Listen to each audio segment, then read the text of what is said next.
Okay, hello student. आज हम बात करेंगे इलेक्ट्रोकेमिस्ट्री के सेकंड पार्ट की। तो इलेक्ट्रोकेमिस्ट्री होती क्या है, पहले ये समझना है। इलेक्ट्रोकेमिस्ट्री में हम दो बातों का ध्यान रखना है।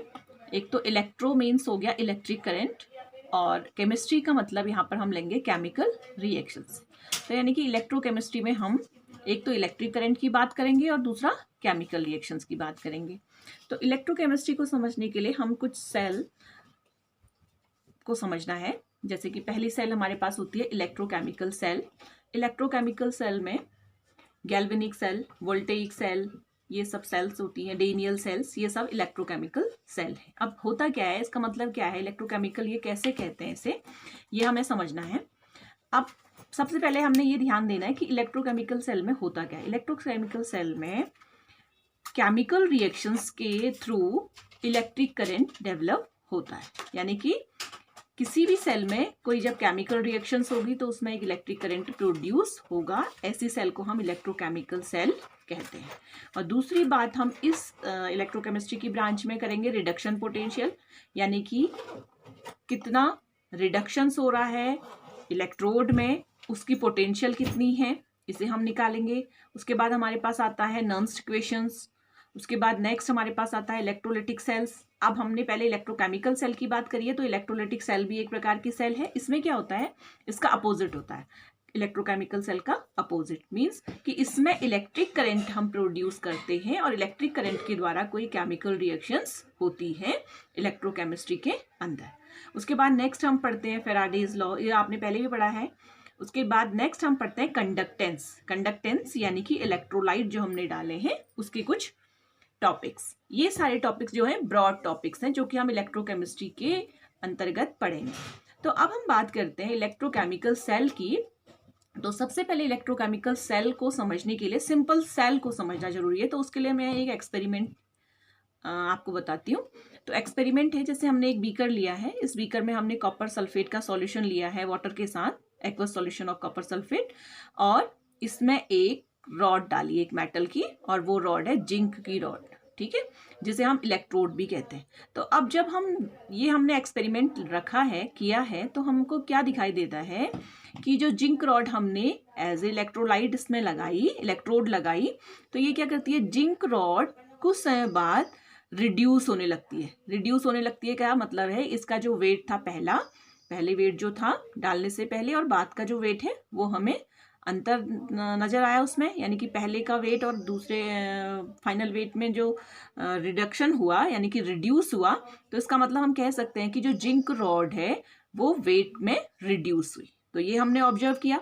दूसरा ऑब्जर्वेशन हमारा क्या था कि जो कॉपर सल्फेट का सॉल्यूशन है वो ब्लू कलर का होता है, आप लोगों ने देखा भी होगा लैब में। तो ब्लू कलर का जो सॉल्यूशन था वो धीरे धीरे हल्का होने लगा, ये हमारे ऑब्जर्वेशन में हमने देखा।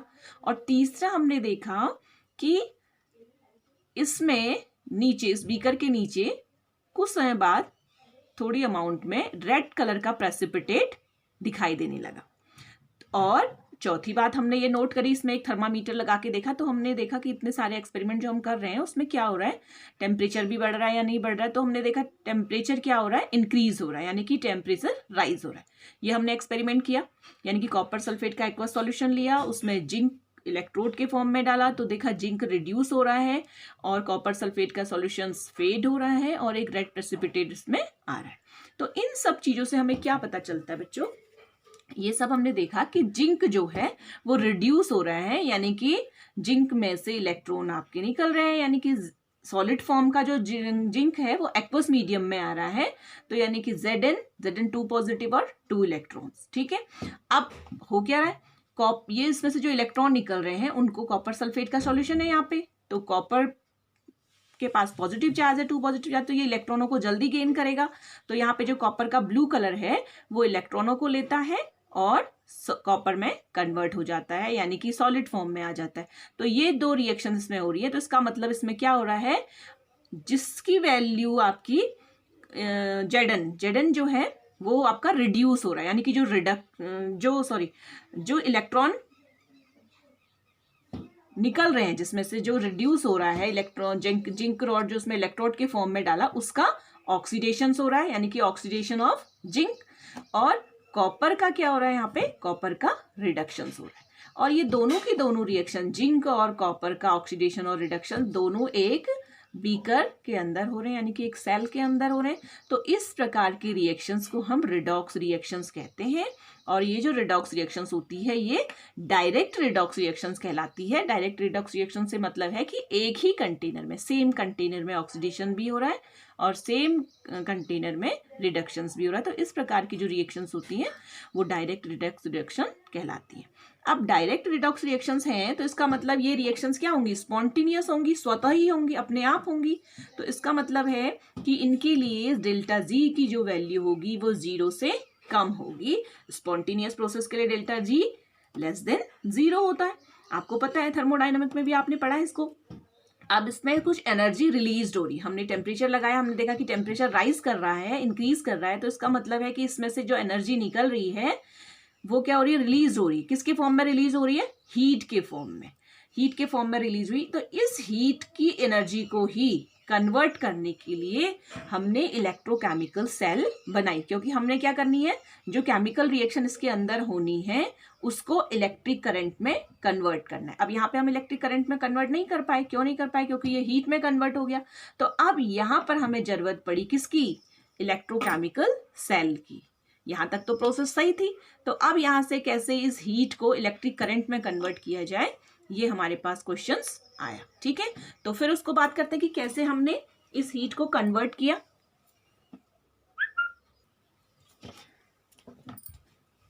तो अब जैसे हम कह रहे थे कि हमने जो एक्सपेरिमेंट किया उससे हमें जरूरत पड़ी कि जो हीट के फॉर्म में एनर्जी निकली उसको हम कैसे इलेक्ट्रिक करंट में कन्वर्ट करें। तो उसके लिए हमें जरूरत पड़ी इलेक्ट्रोकेमिकल सेल की, जिसे हम गैल्वेनिक सेल भी कहते हैं और वोल्टेइक सेल भी कहते हैं। यानी कि इसमें हम केमिकल एनर्जी को इलेक्ट्रिक एनर्जी में चेंज करते हैं। तो हम कह सकते हैं कि electrochemical cell are converted chemical energy into electrical energy due to spontaneous redox reactions. It means where delta G less than 0। Okay, तो अब इसके लिए हम एक सेल बनाते हैं, जिंक और कॉपर सेल, जिसको हम डेनियल सेल भी कहते हैं। अब इस डेनियल सेल में जो अभी तक हम डायरेक्ट रिएक्शंस कर रहे थे, एक सेल में अभी हमने पढ़ा एक्सपेरिमेंट में कि हम डायरेक्ट रिएक्शन कर रहे हैं। डायरेक्ट रिएक्शन कर रहे हैं कहने का मतलब है कि ऑक्सीडेशन और रिडक्शन दोनों साथ साथ हो रहा है। यहाँ पे भी ऑक्सीडेशन और रिडक्शन रिएक्शन होगा, लेकिन यहाँ पे हम इनडायरेक्ट वे में प्रोसेस करेंगे। तो इसके लिए डेनियल सेल का एक डायग्राम हम बनाएंगे। डेनियल सेल की डायग्राम बनाने के लिए देखिए, एक बीकर हमने लिया है। इस बीकर में हमने जिंक सल्फेट का एक्वस सॉल्यूशंस लिया है और इसमें एक इलेक्ट्रोड है जिंक रॉड का, यानी कि जिसका हमने सॉल्यूशन लिया है उसी का ही हम, उसी मेटल का ही एक इलेक्ट्रोड इसमें डिप करते हैं जिंक रॉड का। और एक दूसरा बीकर लेते हैं जिसमें कि हमने कॉपर सल्फेट का एक्वस सॉल्यूशन लिया है और उसमें भी हम एक इलेक्ट्रोड डिप करते हैं कॉपर रॉड। ठीक है, अब हमने अभी जो प्रोसेस पढ़ी है इससे पहले कि सेल में ये प्रोसेस होती, तो हमने देखा कि जिंक सल्फेट से जिंक जो है उसका ऑक्सीडेशन हो रहा स्टार्ट होता है, यानी कि जिंक में से Zn पॉजिटिव 2 पॉजिटिव और इलेक्ट्रॉन्स आपके निकलने शुरू होते हैं। अब ये निकलने शुरू होते हैं कहने का मतलब है जिंक जो सॉलिड है वो जिंक एक्वस में आ जाता है, ZnSO4 के सॉल्यूशन में आता है, और जो इलेक्ट्रॉन्स हैं वो आपके रॉड में रहते हैं। ठीक है, तो ये ऑक्सीडेशन की प्रोसेस हो गई। ऐसे ही दूसरे वाले बीकर में हमने देखा कि जो कॉपर सल्फेट का जो सॉल्यूशंस हैं उसमें इस रॉड में जो इलेक्ट्रॉन बचे वो कहाँ की ओर फ्लो होने लगे, इधर की ओर फ्लो होने लगे। यानी कि इसे हमने कनेक्ट किया और उसमें एक एमीटर लगाया या एक बल्ब लगाया, जिससे कि हमें पता चले कि इसमें से कितनी एनर्जी या कितने इलेक्ट्रॉन फ्लो हो रहे हैं। तो इसके द्वारा हमें पता चला। तो अब जब इलेक्ट्रॉनों का फ्लो इधर की ओर हो रहा है तो 2 नेगेटिव इलेक्ट्रॉन जो ये आ रहे हैं यहाँ पर, इसमें जो ये कॉपर का सॉल्यूशन लिया है कॉपर सल्फेट का, इसमें Cu2 पॉजिटिव आयंस हैं। ये क्या करेंगे, इलेक्ट्रॉनों को अपनी ओर बहुत ज्यादा फोर्स से अट्रैक्ट करेंगे और रिड्यूस हो जाएंगे। यानी कि जो कॉपर का एक्वस सॉल्यूशन था वो कॉपर के सॉलिड सॉल्यूशन में कन्वर्ट होने लगा। तो ऑक्सीडेशन और रिडक्शंस दोनों हो रहा है। अब हमें पता है कि इलेक्ट्रॉन जहां की ओर फ्लो करते हैं उसके अपोजिट साइड में हमारा इलेक्ट्रिक करंट फ्लो होता है, यानी कि flow of electric current is opposite in direction of electron. तो इलेक्ट्रॉनों का डायरेक्शन इधर की ओर है, तो इलेक्ट्रिक करंट का जो फ्लो होगा वो किधर की ओर होगा, इधर की ओर, लेफ्ट साइड होगा। ठीक है, तो इसके बाद हम ये कह सकते हैं कि इसमें 2 सेल बन गई। 2 सेल बन गई कहने का मतलब है कि एक ZnSO4 के एक्वा सॉल्यूशन में जिसमें हमने Zn की रॉड लगा रखी है, और दूसरी कॉपर सल्फेट की सॉल्यूशन में जिसमें हमने कॉपर की रॉड लगाई है। तो अब हो क्या रहा है कि इधर वाली सेल में, ZnSO4 वाली सेल में ऑक्सीडेशन हो रहा है, तो इस सेल को हम बोलते हैं ऑक्सीडेशन हाफ सेल, या ये भी कह सकते हैं लेफ्ट हाफ सेल, या ये भी कह सकते हैं निगेटिव हाफ सेल, या हम ये कह सकते हैं कि निगेटिव चार्ज इलेक्ट्रोड। इसमें निगेटिव चार्ज है क्योंकि Zn की जो रॉड है इसमें से Zn पॉजिटिव सॉल्यूशन में आए, यहाँ पे क्या बचे, इलेक्ट्रॉन। ठीक है, तो इसको हम कह सकते हैं इलेक्ट्रॉन यानी कि निगेटिव चार्ज। निगेटिव चार्ज का मतलब है एनोड, तो निगेटिव चार्ज इलेक्ट्रोड यानी कि एनोड, ये हमारा हो गया एनोड। अब ऐसे ही कॉपर के सॉल्यूशन में हम देखते हैं कि कॉपर पॉजिटिव चार्ज है, कॉपर ने इलेक्ट्रॉनों को अपनी ओर गेन किया, तो यानी कि इस वाली सेल को हम बोलेंगे रिडक्शन हाफ सेल, या राइट हाफ सेल, या पॉजिटिव हाफ सेल। ठीक है, पॉजिटिव हाफ सेल हमने कहा। अब ये जो पॉजिटिव, इस पे जो चार्ज है, क्योंकि ये वैसे तो न्यूट्रल होता है लेकिन इलेक्ट्रॉनों को गेन करता है, तो इसके कंपैरिजन में स्लाइटली क्या हो जाता है, पॉजिटिव हो जाता है। तो पॉजिटिव चार्ज इलेक्ट्रोड को हमने बोला कैथोड। ठीक है, तो ये हो गया एनोड और ये हो गया कैथोड। अब इसको याद करने का तरीका होता है, जब भी आप सेल बनाते हैं तो ध्यान ये रखिएगा कि जो लेफ्ट साइड वाली जो सेल होती है वो ऑलवेज ऑक्सीडेशन हाफ सेल होती है, और जो राइट साइड की जो सेल होती है वो ऑलवेज रिडक्शन हाफ सेल होती है। ठीक है, तो इसको याद करने के लिए आप एक, हाँ तो मैं बता रही थी जैसे हम सेल का स्ट्रक्चर पढ़ते हैं तो उसमें हम लेफ्ट साइड की जो सेल है उसको याद करने का तरीका हमारे पास है लोन, यानी कि शॉर्ट फॉर्म में हम इसको LOAN करके याद कर सकते हैं। इसका मतलब है L stand for left, O stand for oxidation, A for anode and N for negative. ठीक है, तो इसका अपोजिट करेंगे तो हमें राइट साइड की जो सेल है उसको बनाने में आसानी होगी, यानी कि लेफ्ट का अपोजिट हो गया राइट साइड, ऑक्सीडेशन का अपोजिट हो गया रिडक्शन, यानी कि जिसमें प्रोसेस ऑक्सीडेशन हो रही है उसके अपोजिट साइड में रिडक्शन होगा, एनोड की जगह कैथोड होगा और नेगेटिव की जगह पॉजिटिव चार्ज होगा। ठीक है, अब यहाँ पे क्या प्रॉब्लम आती है, प्रॉब्लम ये आती है कि जब हमारी सेल बन गई तो सेल बनने के बाद जो हाफ सेल है, लेफ्ट साइड की जो हाफ सेल है जिसमें कि पॉजिटिव चार्ज के जो सॉल्यूशन Zn पॉजिटिव इलेक्ट्रोड से रिमूव होकर सॉल्यूशन में आ रहा है, तो Zn पॉजिटिव की मात्रा इतनी ज्यादा बढ़ जाएगी कि आउटवर्ड इलेक्ट्रॉनों का फ्लो उसमें से कम होने लगेगा। और ऐसे ही राइट साइड की जो हाफ सेल है उसमें क्या होगा, नेगेटिव चार्ज होगा सॉल्यूशंस में, इतना ज्यादा नेगेटिव चार्ज सॉल्यूशन होगा कि जो उसके अंदर के जो नेगेटिव चार्ज इलेक्ट्रॉन्स हैं CuSO4 में, Cu पॉजिटिव जो इलेक्ट्रॉनों को गेन करेगा वो क्या करेगा, इनवर्ट फ्लो ऑफ इलेक्ट्रॉन के इनवर्ट फ्लो को प्रिवेंट करेगा। तो इस सॉल्यूशंस को, इस प्रॉब्लम्स को दूर करने के लिए हमें क्या जरूरत पड़ी, एक सॉल्ट ब्रिज बनाने की जरूरत पड़ी। सॉल्ट ब्रिज क्या होता है, एक inverted you tube, glass you tube होती है जिसे कि हम 2 सेल के बीच में कनेक्ट कर देते हैं और इसके अंदर एक इलेक्ट्रोलाइट सॉल्यूशंस भरते हैं। ठीक है, अब जो ये इलेक्ट्रोलाइट सॉल्यूशन हमने भरा है उसका नेचर इनर्ट होना चाहिए। इनर्ट का मतलब यहाँ पे अक्रिय से नहीं है, इनर्ट का मतलब अभी समझाती हूँ।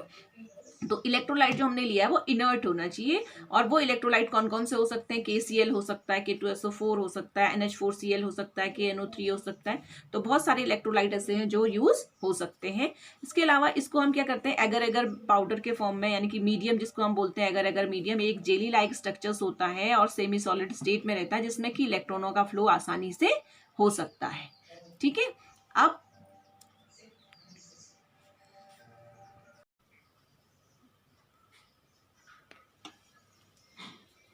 तो सॉल्ट ब्रिज जैसे मैंने बताया आपको, तो यहाँ पे हम फंक्शंस हैं। अब हमने सॉल्ट ब्रिज क्यों बनाया, इसके क्या यूज है, क्या कार्य है।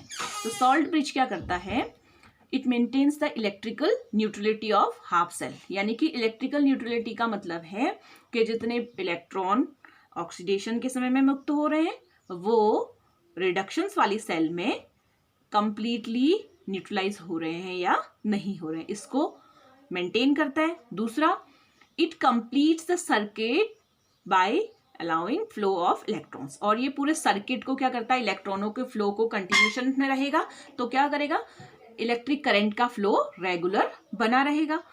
तीसरा इसका फंक्शंस होता है, ये क्या करता है, लिक्विड जंक्शंस पोटेंशियल को मिनिमाइज करता है। अब लिक्विड जंक्शन क्या होता है, जैसे हम देखते हैं हमारी जो सेल्स है जिसमें कि ऑक्सीडेशन रिडक्शन सिंपली मैंने ऐसे समझा दिया, तो यहाँ पे क्या होता है कि इसमें जो पॉजिटिव आयन का कंसंट्रेशन है वो इस ओर ज्यादा है और इधर नेगेटिव आयन का कंसंट्रेशन ज्यादा है। तो जहां पे दोनों कंसंट्रेशन एक दूसरे से मिलते हैं, यानी कि जो पॉइंट ऐसा है जहां पर इन दोनों के बीच में जंक्शंस बनता है, इसको हम बोलते हैं लिक्विड लिक्विड जंक्शन। ठीक है, इस जंक्शंस को ये जो सॉल्ट ब्रिज है मिनिमाइज करता है। मिनिमाइज करता है कहने का मतलब है कि अगर ये जंक्शन बड़ा हो जाएगा तो इनका जो पोटेंशियल है वो इतना ज्यादा होगा कि ये आसानी से फ्लो नहीं कर पाएंगे।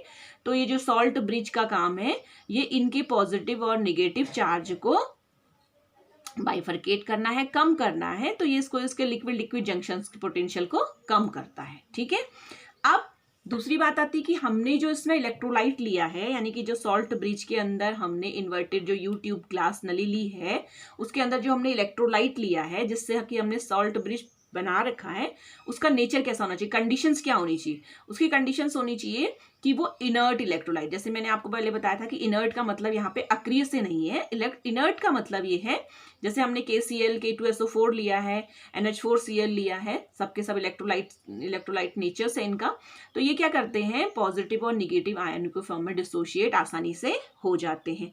तो अगर ये आयन क्या करते हैं, do not react with any of ions rods of half cell. अगर रॉड में जैसे हमने जिंक की रॉड ले रखी है, कॉपर की रॉड ले रखी है, तो इनमें से कोई भी आयन उस रॉड से रिएक्ट नहीं करना चाहिए, तभी इसके नेचर को इनर्ट इलेक्ट्रोलाइट कहा जाएगा।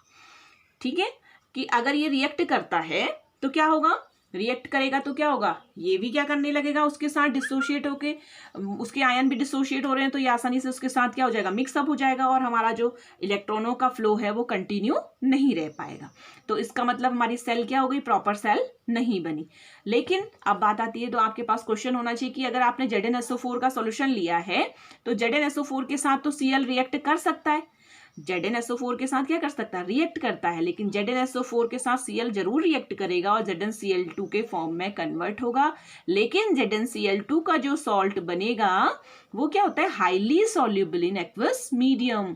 ये एक्वस मीडियम में आसानी से डिसोशिएट हो जाता है, तो फिर से ये Zn पॉजिटिव 2 पॉजिटिव और Cl2 और निगेटिव में टूट जाएगा। तो इसलिए ये ब्रिज बनाया जा सकता है, यानी कि ZnSO4 के साथ हम जो सॉल्ट ब्रिज बना रहे हैं उसमें हम KCl ले सकते हैं। ठीक है, लेकिन इसके कंपैरिजन में अगर मैंने यहाँ पे Zn की जगह AgBr ले लिया तो जहां पे Ag के साथ हमारे पास क्या हो जाएगा, AgCl बनेगा। तो AgCl हमारा क्या होता है, व्हाइट कलर का प्रेसिपिटेट बन जाता है, तो वहां पर हम इस इलेक्ट्रोलाइट को यूज नहीं करेंगे। ऐसे NH4Cl को भी Ag के साथ, सिल्वर के साथ हम यूज नहीं करते हैं। ठीक है, तो अब दूसरा इसकी दूसरी जो प्रॉपर्टीज है, दूसरी जो कंडीशंस है वो है good ionic mobility and equal mobility of cation and anion. यानी कि इलेक्ट्रोलाइट सॉल्ट ब्रिज में जो हम यूज कर रहे हैं वो ऐसा होना चाहिए जिससे कि इक्वल अमाउंट में कैटायन और एनायन आपस में क्या कर सके, फ्लो कर सके।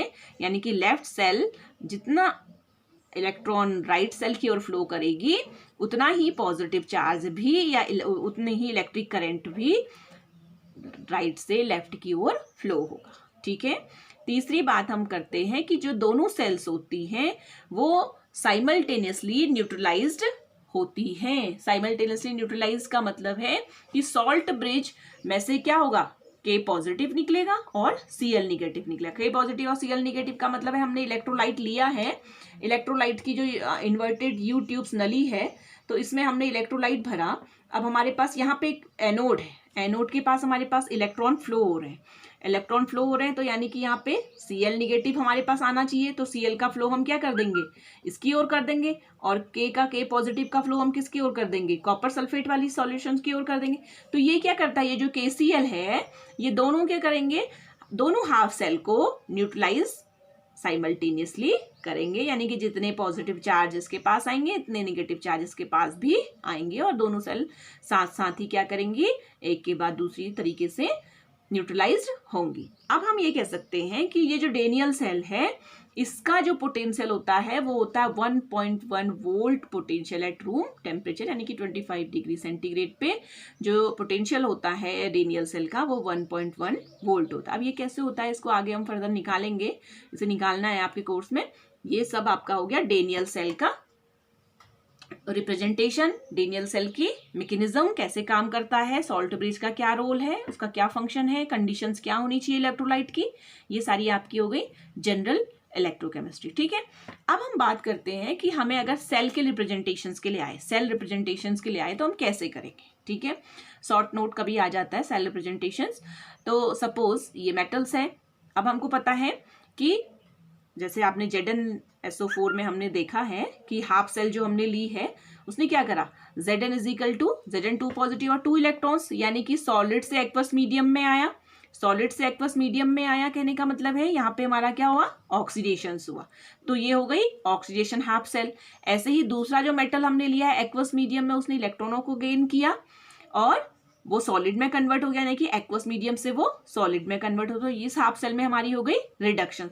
तो इन दोनों को लिखने का तरीका होता है, जैसे ये पहला, ये इसका रेफरेंस हो गया, इसमें हमने ZnSO4 और CuSO4 को ले लिया, तो Zn का ऑक्सीडेशन हो रहा है, तो Zn converted into Zn 2 positive, solid से एक्वस। ये डबल लाइन हमने जो दिखाई है ये सॉल्ट ब्रिज को दिखाती है, और यहाँ पर क्या है, कॉपर है, कॉपर का क्या हो रहा है, रिडक्शन हो रहा है, यानी कि कॉपर 2 पॉजिटिव ने इलेक्ट्रॉन गेन किए और किस में कन्वर्ट हो गया, कॉपर में कन्वर्ट हो गया, सॉलिड में कन्वर्ट हो गया। ठीक है, तो इसका मतलब है यहाँ पे जो जीरो पोटेंशियल था, जीरो जो चार्ज था वो 2 पॉजिटिव में आ गया, और इधर वाली सेल्स में क्या होगा, जो 2 पॉजिटिव था वो 0 हो गया, यानी कि रिड्यूस हो गया, कम हो गया, यहाँ पे क्या हुआ, ऑक्सीडाइज हो गया। ठीक है, तो ये हो गई हमारी सेल रिप्रेजेंटेशंस को लिखने का तरीका, और इसको हम बोलते हैं ऑक्सीडेशन हाफ सेल और इसको बोलते हैं रिडक्शन हाफ सेल। ठीक है, अब सेल रिएक्शंस है, सेल रिएक्शंस अगर हमने लिखने को आई तो सेल रिएक्शंस में क्या अंतर है। देखो, सेल रिएक्शंस में हम जो नंबर ऑफ इलेक्ट्रॉन्स होते हैं, नंबर ऑफ इलेक्ट्रॉन, जैसे आपने ये लिखा ZnSO4 को टूटा, Zn 2 पॉजिटिव प्लस 2 इलेक्ट्रॉन्स, ये निकाला, तो ये जो है ये इलेक्ट्रॉन्स हैं, ये हम सेल रिएक्शंस में नहीं निकलते, यानी कि जो ओवरऑल रिएक्शंस होगी वो सेल रिएक्शंस कहलाएगी। अगर हमने Zn आयंस का, Zn मेटल का सॉलिड फॉर्म को एक्वस मीडियम में कन्वर्ट किया तो इलेक्ट्रॉन निकले, यानी कि हमारा जो ऑक्सीडेशन हाफ सेल्स है। ऐसे ही कॉपर ने इलेक्ट्रॉन गेन किए और रिडक्शन हाफ सेल बना। अब oxidation plus reduction half cells में से इलेक्ट्रॉनों को हमने हटा देना है, तो हमारी सेल रिएक्शन बन जानी है। तो इलेक्ट्रॉनों को हटाएंगे तो दोनों रिएक्शंस हमने लिखी, दोनों रिएक्शंस को लिखने के बाद हमारे पास इलेक्ट्रॉन आपस में कैंसिल हो गए, दोनों को प्लस किया, यानी कि ओवरऑल रिएक्शन लिखनी है। ओवरऑल रिएक्शन के बाद हमारे पास क्या बचा, लेफ्ट साइड बचा Zn प्लस Cu2 पॉजिटिव, और इधर क्या बचा, इधर बचा Zn 2 positive plus Cu solid form में। तो इसका मतलब है कि जो सेल रिएक्शंस होती है उसमें हम नंबर ऑफ इलेक्ट्रॉन को कैंसिल करते हैं। ये ध्यान रखिए, जब आप EMF सेल पढ़ेंगे तो वहां पर ये सेल रिएक्शंस आपके बहुत काम आएगी। ठीक है, अब आगे बात करते हैं कि अगर सपोज ये आपको दिखाई दे रहा है, ये रिएक्शंस अगर आपको दिखाई दे रही, जैसे मैंने निकिल का लिया है, तो हम समझ सकते हैं इससे कि निकिल सॉलिड में था, एक्वस मीडियम में आ गया, यानी कि ये कन्वर्ट हो गया, ऑक्सीडेशन हो गया इसका, ये लेफ्ट साइड की हाफ सेल होगी, और ये Ag का हमने लिया है, AgCl भी हो सकता है, AgBr भी हो सकता है। ठीक है, तो Ag एक्वस फॉर्म में है, यानी कि ये हमारी क्या हो गई, रिडक्शन हाफ सेल्स हो गई। ठीक, अब जो रिएक्शंस हमारे पास आई वो निकिल ने जो ऑक्सीडेशन सेल करी वो सॉलिड से एक्वस मीडियम में आई। ऐसे ही Ag ने इलेक्ट्रॉन्स लिए। अब यहाँ पे देखो निकिल में 2 पॉजिटिव चार्ज है, मीन्स कि निकिल के पास यहाँ पे 2 इलेक्ट्रॉन्स हैं ऑक्सीडेशन में, और यहाँ पर सिल्वर के पास 1 इलेक्ट्रॉन्स है। अब हमको क्या करना पड़ेगा, इस रिएक्शंस को पहले 2 से मल्टीप्लाई करना पड़ेगा ताकि इलेक्ट्रॉन बराबर बराबर हो जाए। तो 2 से मल्टीप्लाई हमने इसको कर दिया, और टोटल ओवरऑल अगर इस रिएक्शन की सेल रिएक्शन लिखने के लिए आई तो मैं कैसे लिखूंगी, Ni लेफ्ट साइड 2 से मल्टीप्लाई किया 2Ag is equal to Ni 2 positive plus 2Ag, electron आपस में कैंसिल हो गए। अब ये क्वेश्चन आपके लिए है होमवर्क के लिए कि आप इसको कोशिश करिए लिखने के लिए, जिसमें हमने लिया है ये सेल दी है आपको, तो इसमें दोनों हाफ सेल्स के लिए रिएक्शंस भी लिखनी है और इसमें हमने क्या दे दिया, देखिए Cr3 पॉजिटिव यानी कि ऑक्सीडेशन हो रहा है। 1 मोल हमने दे दिया, 1 मोलर दे दिया इसकी वैल्यू। ऐसे ही Pb2 पॉजिटिव एक्वस मीडियम में 1 मोलर है और यहाँ पे Pb सॉल्ट हो गया, ठीक है। तो अब आप लिख सकते हैं इसमें, देखो क्रोमियम है 3 पॉजिटिव, यहाँ पे 2 पॉजिटिव है। तो आप इसको क्या करोगे, पहले इसके जो चार्ज है इनको बराबर करोगे, फिर इसकी सेल रिएक्शंस लिखेंगे, ठीक है। अब आगे बात करते हैं नेक्स्ट टॉपिक पे।